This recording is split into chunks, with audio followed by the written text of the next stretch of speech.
교회역으로 이 부활주일 전주인 오늘 종려주일이라고 합니다. 영어로 팜 선데이라고 하죠.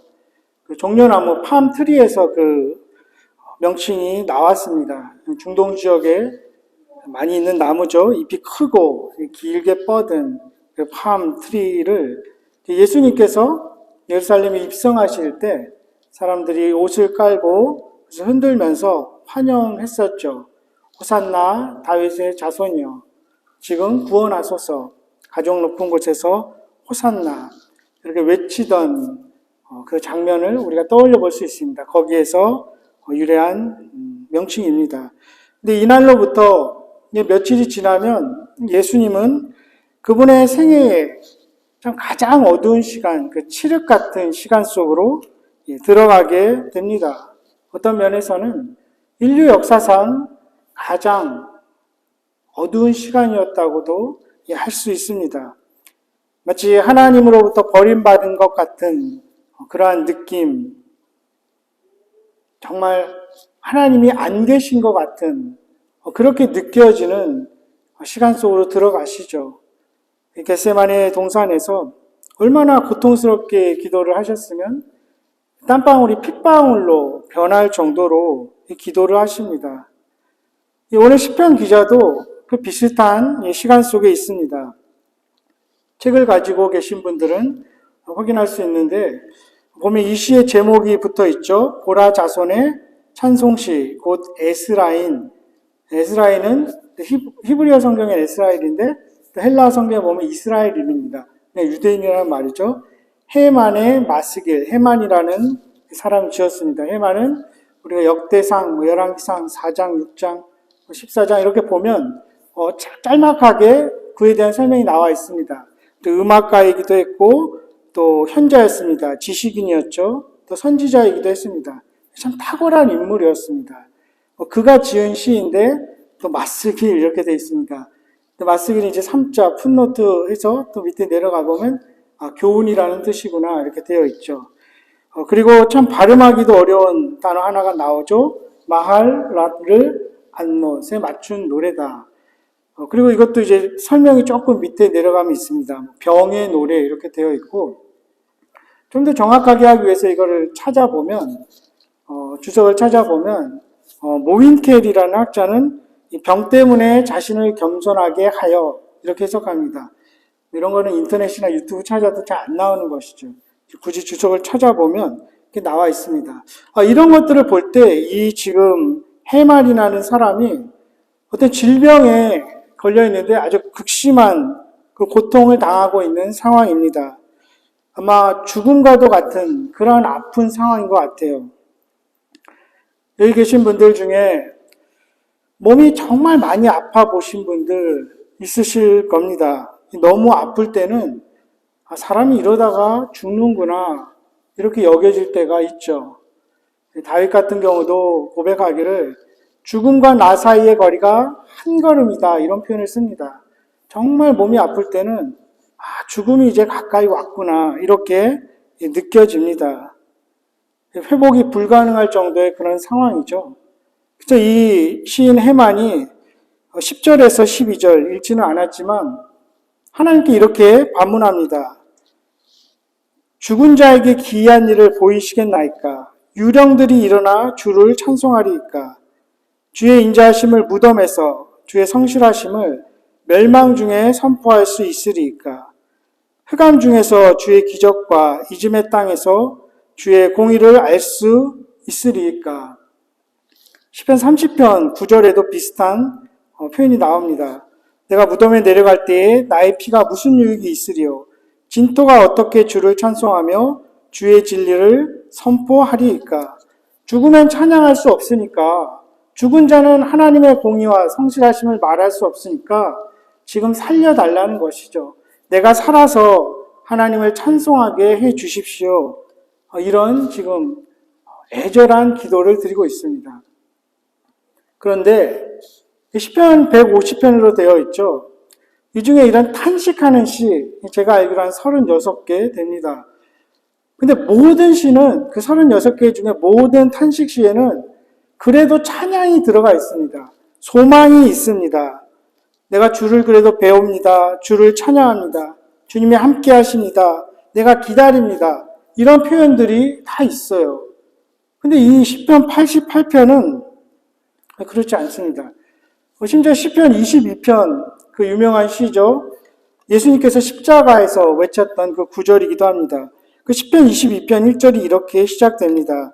내 하나님이여 내 하나님이여 어찌 나를 버리셨나이까. 이렇게 시작되지만 이 시도 22절에 가보면 내가 주의 이름을 형제에게 선포하고 회중 가운데에서 주를 찬송하리이다. 여호와를 두려워하는 너희여 그를 찬송할지어다. 야곱의 모든 자손이여 그에게 영광을 돌릴지어다. 너희 이스라엘 모든 자손이여 그를 경외할지어다. 보통은 이런 것들이 꼭 들어 있습니다. 하지만 그런 시들에 비해서 이 시편 88편은 끝까지 찬양의 소리가 없습니다. 소망의 여지가 전혀 없죠. 오늘 함께 읽은 18절이 어떻게 끝납니까? 흑암에 두셨나이다. 이렇게 끝나죠. 혹시 영어 성경을 가지고 계신 분들은 보면 제가 가지고 있는 ESV에도 이렇게 끝납니다. 그냥 My companions has become darkness. 나의 친구들은 다 어둠이 되었습니다. 이렇게 직역할 수 있겠죠? 또 다른 이 밑에 이것도 풋노트가 있는데 밑에 내려가면 또 or 하면서 이렇게 되어 있습니다. Darkness has become my only companion. 흑암만이 유일한 나의 친구입니다. 그냥 이러고 끝나버립니다. 이 소망과 찬양을 전혀 찾아볼 수 없죠. 이 해만이라는 시인을 더욱 힘들게 하는 것은 그런 상황을 하나님이 만드셨다는 거죠. 지금 죽음의 문턱에 있는 그 질병이 하나님으로부터 말미암았다고 생각하기 때문에 더 암울합니다. 이 15절에 보니까 자신의 고통이 이게 어릴 적부터 시작되었다. 이거를 우리가 생각할 수 있습니다. 그래서 주께서 두렵게 하셨다 이럽니다. 5절에도 주께서 다윗이 기억하지 않으신다. 6절에도 깊은 웅덩이와 어둡고 음침한 곳에 주님이 두셨다. 8절에도 주님이 멀리 떠나게 하셨다. 갇혀서 나를 나갈 수 없게 하신다. 마지막 절에도 주님이 내 친한 친구들 다 멀리 하셨다. 주님께서 하셨다는 거죠. 왜 주님께서 그렇게 하셨을까요? 우리가 다 이해할 수 없습니다. 그런 상황에 왜 있게 됐는지 우리가 다 모릅니다. 하지만 신약시대를 살아가는 우리가 분명히 하나 알 수 있는 것은 하나님은 누군가의 허물 때문에 그를 징벌하거나 벌하시는 것이 아니라는 것이죠. 때로 그렇게 느껴질 때라도 흑암에 두시는 것처럼 느껴질 때라도 하나님이 화가 나서 복수하는 차원에서 그를 벌하시고 흑암에 두시는 것이 아니라는 것입니다. 하나님은 사람처럼 그렇게 복수하지 않으십니다. 그렇게 두시는 이유는 우리의 영원한 미래를 위해서입니다. 우리를 벌하셔서 죽게 하시는 것이 아니라 다시 영원한 새로운 생명을 주시기 위해서입니다. 교훈하시기 위해서죠. 그래서 아마 이 제목도 맞쓰길, 교훈이라는 그런 표현이 붙어 있지 않나 싶습니다. 육아 용어로 훈육이라고 하죠. 다들 아시겠지만 저도 늦은 나이에 육아를 하고 있습니다. 육아가 또 하나의 저의 사명이고 또 목회이기도 합니다. 아이가 사랑스럽죠. 감사하고 언제나 그런 건 아니죠. 특히 남자아이들, 사내노무 시키들 보면 10번 말해도 안 들을 때가 있습니다. 어떤 분이 그러더라고요. 10번 가지고 그러냐. 근데 말 안 들을 수도 있는데 이제 위험한 상황이 생기잖아요. 하지 말라 그러는데 하다가 꼭 다치고, 뒤고, 찢어지고, 터지고. 고민을 하죠. 말귀를 못 알아듣는구나. 말로 해서 안 되는구나. 그러면 살짝 손을 대야 되는가? 근데 이제 고민이 생기죠.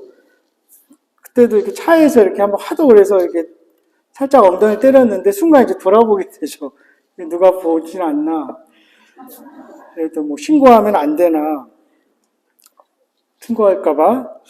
고민하던 차에 참 저에게 자유를 주는 이 성경 구절을 제가 찾았습니다. 우리 이건탁 집사, 박수진 간사님은 이거 암송해도 좋을 것 같아요. 잠언 23장 13, 14절 이렇게 되어 있습니다. 아이를 훈계하지 아니하려고 하지 말라. 채찍으로 그를 때릴지라도 그가 죽지 아니하리라. 내가 그를 채찍으로 때리면 그의 영혼을 수월에서 구원하리라. 아멘 아닙니까? 할렐루야 아닙니까? 제가 이거를 공동번역, 새번역으로도 찾아봤습니다. 비슷합니다. 심지어 메시지 성경으로도 찾아봤는데 이렇게 되어 있습니다. 아이를 꾸짖기를 두려워 마라. 매질한다고 죽지 않는다. 매를 제대로 대면 죽음보다도 못한 상태에서 아이를 구해낼 수 있다. 이제 훈육할 때 채찍으로 때려도 안 죽는다는데 엉덩이 정도야. 저에게 이런 해방을 주는 그런 말씀이었습니다. 엉덩이 정도는 때릴 수 있겠구나. 물론 이게 폭력을 정당화시키는 성경 구절로 사이비식으로 아전인수격으로 해석할 수는 없을 것입니다. 그렇게 오용 남용할 수는 없지만 사실은 부모는 화가 나면 아이를 때릴 수도 있습니다. 그죠? 경험들이 있으실 수도 있을 것입니다. 그러다 사고도 나고 뉴스에 불미스러운 그런 스토리도 나옵니다. 사람은 홧김에 그럴 수 있지만 하나님은 그렇지 않다는 것입니다. 하나님은 우리에게 형벌을 내리시고 때리고 씩씩거리시고 우리가 아파하는 모습을 보고 속이 시원하다 이런 분이 절대 아니십니다. 설사 부모는 그럴 수 있지만 하나님은 그럴 수 없습니다. 그래서 다윗은 시편 27편에 이렇게 이야기합니다. 내 부모는 나를 버렸으나 여호와는 나를 영접하시리라. 사람의 부모는 그렇게 할 수 있지만 하나님은 그렇지 않으십니다. 화가 나서 어둠에 가두시는 것이 아니입니다. 그렇기 때문에 신실한 신자라도 오랜 시간 죽음과 같은 그런 어두운 시간, 고난의 시간을 지나기도 합니다. 하지만 감사하게도 이 10편 88편 그 다음 편 89편에 보면 30절에서 34절까지 이렇게 되어 있습니다. 만일 그의 자손이 내 법을 버리며 내 규례대로 행하지 아니하며 내 율례를 깨뜨리며 내 계명을 지키지 아니하면 내가 회초리로 그들의 죄를 다스리며 채찍으로 그들의 죄악을 벌하리로다. 그러나 나의 인자함을 그에게서 다 거두지는 아니하며 나의 성실함도 패하지 아니하며 죽지 않게 하려 하심이다. 우리가 다 우리의 죄값을 받지 않습니다. 우리가 잘못한 것에 대해서 다 형벌을 받지 않습니다. 신약 시대에 사는 우리들은 그것을 더 분명하게 압니다. 왜 그렇습니까? 우리가 받아야 할 그 죄값을 예수 그리스도께서 다 받으셨기 때문입니다. 우리가 받아야 할 영원한 형벌을 그가 받으셨기 때문입니다. 그렇기 때문에 우리는 하나님의 자비를 얻게 됩니다. 하나님이 예수 그리스도를 흑암에 두셨기 때문에 우리는 영원한 빛으로 나오게 되는 것입니다. 오늘 종려주일에 고난주간을 맞이하면서 우리를 위해서 흑암과도 같은 그 깊은 어두운 시간을 통과하셔야 했던 예수 그리스도를 생각해 봅니다. 하나님께서 그 죄 없으신 아들을 흑암에 두셨다면 하물며 죄 많은 우리들은 하나님이 흑암에 두신다고 할지라도 전혀 이상할 것이 없습니다. 하지만 놀라운 것은 아들이시라도 그가 순종함으로 흑암에 계셨기 때문에 우리는 이렇게 밝은 빛으로 나아오게 됐습니다. 그분이 흑암에 있으셨기에 우리가 감히 이 자리에 하나님 앞에 나아올 수 있는 것입니다. 주님께서 가장 가까운 제자들로부터 다 버림을 받으시고 그 고통이 절정에 이르셨을 때 외치지 않습니까? 나의 하나님, 나의 하나님, 어찌하여 나를 버리셨나이까? 버리신 것 같이 느껴지지만 없는 것처럼 하나님이 안 계신 것처럼 느껴지지만 하나님은 그분의 기도를 듣고 계셨습니다. 하나님이 없는 것 같은 흑암 속에서 해만의 기도를 신실하신 하나님은 듣고 계셨습니다. 그렇기 때문에 이 시편에 대해서 디트리 보네프 목사님은 가장 깊은 절망 속에서도 하나님만은 듣는 분으로 남아 계신다. 이렇게 표현했습니다. 하나님은 예수님의 고통을 만민을 위한 고통이 되게 하셨습니다. 예수님을 죽음으로부터 부활하게 하셔서 만유의 주가 되게 하셨습니다. 이 해만이 하나님을 향해서 그렇게 냉소적인 질문을 던지지 않습니까? 죽은 자에게 기이한 일을 보이시겠습니까? 죽은 영혼들이 일어나 주를 찬송하겠습니까? 멸망 중에 주의 성실하심을 선포하겠습니까? 이 냉소와 분노 섞인 이 질문을 주님은 무엇이라고 대답하겠습니까? Yes, of course. 그렇게 대답할 것입니다. 주님은 말씀하십니다. 나는 부활이요 생명이니 나를 믿는 자는 죽어도 살겠고 무릇 살아서 나를 믿는 자는 영원히 죽지 아니하리라. 그렇습니다. 주님이 먼저 몸소 보여주신 것처럼 죽음을 먼저 통과하셔서 다시 살아나셔서 영광을 받으셨습니다. 주님은 진토에서 우리를 일으키셔서 다시 찬양을 받으실 것입니다. 주님은 죽은 자도 일으키셔서 흑암 중에서도 그분의 기적을 보이시고 공의를 선포하십니다. 마침내 죽은 자들이 일어나서 하나님을 찬양하게 될 것입니다. 죽음도 그분의 영광이 선포되는 것을 막을 수 없기 때문입니다. 사랑하는 우리 유스그룹 친구들, 분명히 기억하고 믿을 수 있기 바랍니다. 최악의 흑암이 예수님을 덮쳤을 때 그분은 그것을 아시면서도 도망가지 않으셨습니다.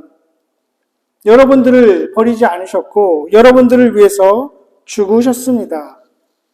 여기에 소망이 있습니다. 이것이 복음입니다.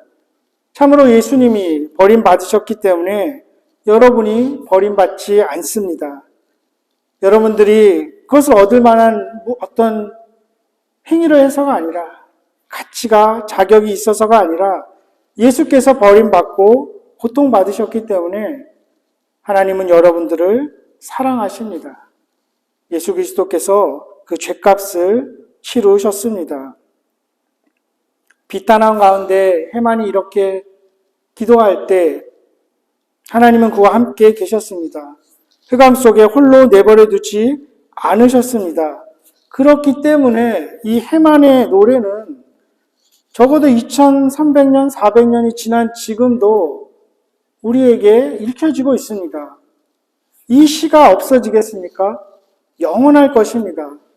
하나님이 함께하는 것은 영원합니다. 해만의 그 흑암 속에 하나님은 함께 계셨습니다. 그 하나님께서 여러분과 영원토록 함께 하실 것입니다. 그렇게 우리가 보는 것은 흑암이 아닙니다. 우리를 흑암에 두시지 않게 하기 위해서 아들이신 예수 그리스도를 흑암에 두신 하나님의 놀라운 사랑과 공의입니다. 예수를 바라보십시다. 흑암이 아닌 빛이신 예수 그리스도를 바라보십시다. 이 고난주간에 나의 질병과 약함과 고난이 아닌 나의 죄를 지고 가신 예수를 한 주간 깊이 묵상하고 바라보는 복된 시간이 될 수 있기를 주님의 이름으로 간절히 축원합니다. 기도하겠습니다. 사망의 오랜 밤에 그 어두운 침묵 속에 있어야 했던 시인을 우리가 떠올려 봅니다. 그의 삶 속에 그 황량함이 모든 지평을 가득 채울 때 차갑고 어둡던 모든 것이 끝난 것처럼 보이는 그 흑암 속에서 주님은 우리와 함께 하셨음을, 그와 함께 하셨음을 믿습니다. 우리에게 흑암처럼 보이는 모든 상황이라도 하나님께는 빛과 같음을 우리가 고백합니다. 칠흑 같은 흑암보다 빛나는 그 하나님의 은혜를 우리 리드머교회 성도님들 한 분 한 분, 여기 있는 모든 분들이 마주하게 하시기를 원합니다. 그는 멸시를 받아 사람들에게 버림받았으며 간고를 많이 겪었으며 질고를 아는 자라. 마치 사람들이 그에게서 얼굴을 가리는 것 같이 멸시를 당하였고 우리도 그를 귀히 여기지 아니하였도다. 그는 실로 우리의 질고를 지고 우리의 슬픔을 당하였거늘 우리는 생각하기를 그는 징벌을 받아 하나님께 맞으며 고난을 당한다 하였도다. 그가 찔름은 우리의 허물 때문이요 그가 상함은 우리의 죄악 때문이라. 그가 징계를 받음으로 우리는 평화를 누리고 그가 채찍에 맞음으로 우리는 나음을 받았도다. 주님께서 당하신 그 모욕이 우리에게는 찬송의 이유가 되었습니다. 이제 우리도 우리 자신을 부임하며 우리의 십자가를 지고 주님을 쫓게 하여 주시옵소서. 주님께 드려주는 귀한 예물이 주의 나라를 위해서 잘 사용되게 하시고 우리 삶 가운데 결코 불의한 재물이 없게 하여 주시옵소서. 우리의 사정을 아시고 돌보시는 주님, 함께하지 못한 분들 기억하시고 기쁘고 건강한 영혼과 육신으로 다시 함께 예배하게 하시기를 기도합니다. 우리 위해 십자가 지시고 우리에게 영원한 생명을 주시기 위해 다시 사신 우리의 왕 예수 그리스도의 이름으로 감사하며 기도합니다. 아멘. 이제 저는 여러분 모두를 성찬의 자리로 초대합니다.